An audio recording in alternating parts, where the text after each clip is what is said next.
Hey, Plateau Christian Church family. First of all, I just want to say thank you to those who have been so patient. Um, I just, it's been tough, and I appreciate those who have been praying. It's this has not been easy for any of us, and I just hope you all appreciate it.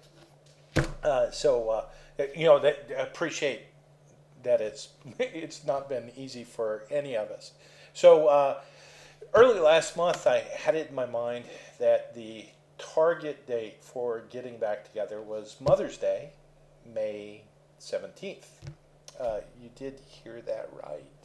Um, I, I had the date wrong for Mother's Day. As I think about how everything has transpired, just everything that coalesced and finally came together as uh, we were there today, even working, but finally came together yesterday, and we had to make sure everything was going to work. So everything's all set. Um, Here's what's going to happen. As I thought about all of this, I thought God was behind the May 17th. I just got the Mother's Day thing wrong because it did. It just coalesced. It was amazing. And you'll hear more. There's too much to tell you because you'll hear more as we start to meet together again. Um, anyway, we. We got everything, and here's what is going to happen starting this Sunday. We will start to meet together again, but we're going to go to two services. The first service at 9 o'clock will be for those who are most, and actually, this is not for the most cautious, this is for those who are a little more concerned about coronavirus and social distancing and all of that more than others. And so it will be a different type of service. It's going to be mask only. So those who attend are going to be wearing masks.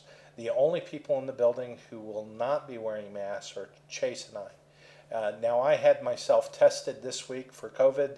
I was supposed to hear either today or tomorrow. I'll probably know by tomorrow. But I did that just to assure those who would be coming that I'm okay, and I'll do it on a regular basis, and just to make folks feel secure in their service. We're going to be very careful about services. The social distancing does apply as far as seating is concerned to both of our services. The 9 o'clock service and the 10:30 service are going to have a total of 98 chairs. They're in groups of 2 and groups of 4. There are 2 groups of 5 because we have 2 families that sometimes have as many as 5 people show up. So we've got all these groups set up, and then 6 feet in between all of the groups. So for the 9 o'clock service, the groups of 2 and 4, that allows you to either come as a couple or an individual. You can sit alone. You can sit in your couple, or if you've got some others that you feel comfortable with or you rode in the same car with, you can sit in those groups of 4. Keep in mind that with all of this, you want to make sure that if you do go in and you find a seat and there's 2 people in a group of 4, make sure you've got their permission to sit next to them. Don't assume too much in any of this. I'm thinking we won't have to remind folks of that too much in the first service because these, again, are the folks who, particularly for those of us who are over 60, have health issues, they tend to be the ones who are very, very, very cautious on this. Now, the 2 services does present a little bit of a problem, and that little bit of a problem is exiting and getting back into the building. One of the things that arrived yesterday was a disinfectant, and that disinfectant was specially bought for us. Another church actually provided it for us. Actually, someone in another church took their money that they got from the government, the stimulus money. They gave that stimulus money for the purpose of helping out churches. The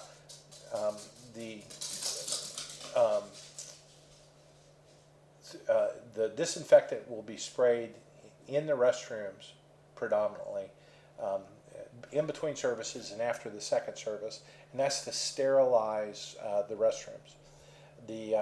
We asked that the folks who were in the first service also leave within the first 15 minutes after the service, so we can do that, so that we can spray the restrooms, but then also so that the people at the 10:30 service can come in. We asked the folks at the 10:30 service to come in no earlier than 10:15. That gives time for the people at the 9 o'clock service to exit the building. Keep in mind, the 10:30 service is mask optional, social distancing optional. As far as handshakes, the folks that are going to be in that service are most likely to hug and shake hands and whatnot. So you're not going to be on the same page as far as caution as the folks at the 9 o'clock service. So please don't try and come in before that 10:15 break. And again, for the ones at 9 o'clock, keep in mind we don't want to keep the folks from the 10:30 service from entering at their designated time. So let's try and make this transition work for everyone. All services will be BYOC, and BYOC just means bring your own coffee. We won't have Bible study at the church. I will continue to do a Bible study on Wednesday nights. I am going to pre-record it, broadcast it on Wednesday nights, but also put it on our YouTube channel. One of the other changes that's coming up you'll hear about in just a little bit, but I want to talk about the 10:30 service. 10:30 service, still the same seating arrangement, which allows for the social distancing, and we have more than our fair share of people in groups of 4 that normally sit together.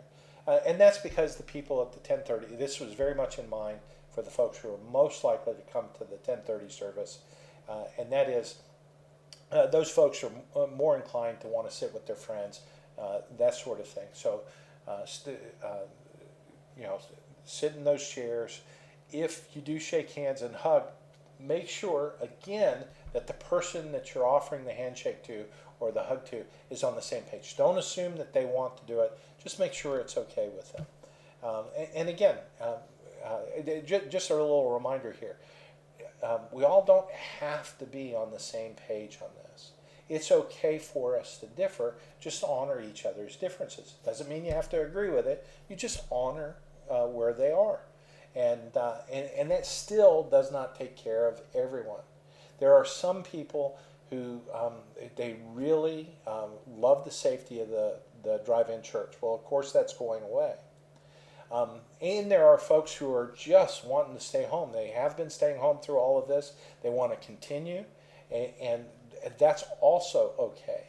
So go ahead and allow for us to do a streaming service. We're going to continue to do a streaming service at our 10:30 service.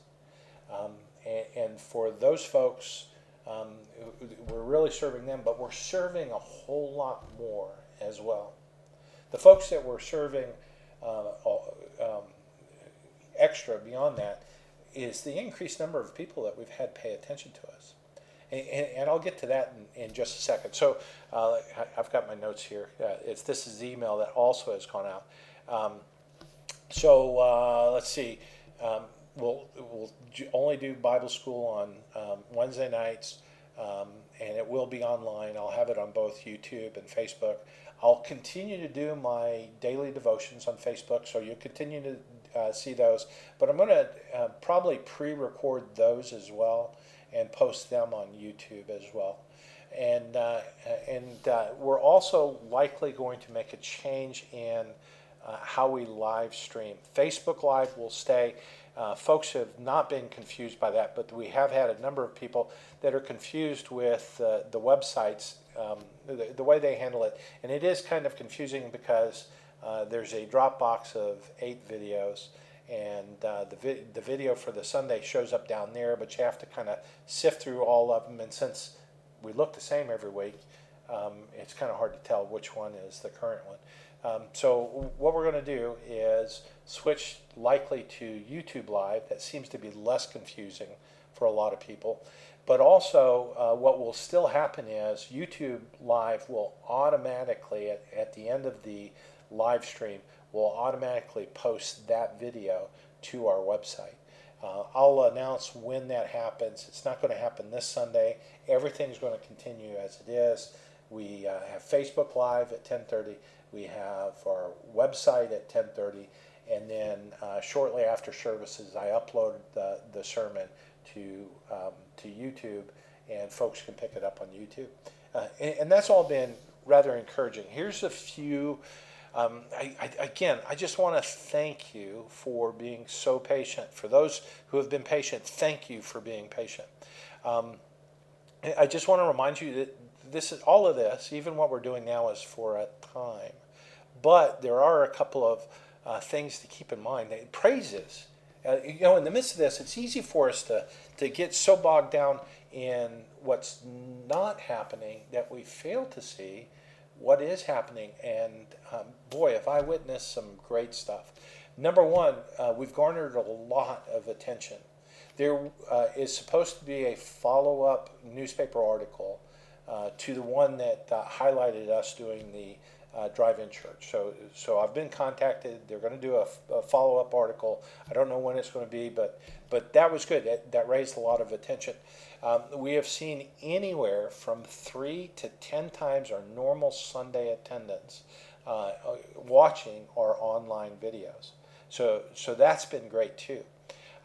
We've also seen an increase in number of people who have been coming predominantly to the drive-in church, and I have a feeling that in some of those cases, probably a good portion of those cases, the folks won't stick around because they've got their own churches. We're an alternative. But I know in a couple of cases, because I've developed relationships with these people, that they're probably going to continue. So that's a praise, isn't it? So be thankful for that. Going to 2 services is an early blessing. One of the top factors in church growth is, and most church leaders, and we try and stay on top of this, most church leaders have now figured out that the best way to increase your attendance at church is to add another service. Used to be, churches would add services as need dictated. So as they started to outgrow the pews, then they would add a service. But they discovered something. And in the midst of that, it wasn't that those things were, an addition to growth. Rather, the extra services started to bring in more people. So we will continue that past the COVID. Once people have stopped wearing masks and doing all the stuff that we're doing for COVID, unless our early service is just a bomb, we'll continue to do 2 services. And here's a good one. I had a young couple in my office today. I spent quite a bit of time with them, developed a relationship with them, and boy, are they sweet. They're in their 20s. They want to check us out. I'm a little concerned because they are in their 20s. We are older, and one of our challenges is we do tend to do things that are geared towards our age group. So for younger age groups, they're not necessarily getting the itch scratch that they need. So I do have a concern, but I'm still pretty encouraged because in this case, I had developed a relationship first. They're interested in checking us out, and so we'll see where this goes. But that's just the tip of the iceberg. Again, I have lots and lots and lots of stories to tell you. Some stuff I'm waiting to have happen. I've just been notified that these things are going on. But great stuff is happening at Plateau Christian Church. And I know it's hard for some to understand this because, in the midst of crisis, you focus on the stress, the anxiety of the crisis. But in the midst of all of this, God has had his hand at work. It's been wonderful. And I hope you see it. I hope you see it. And just praise God for some good things happening. God bless. You guys have a great evening.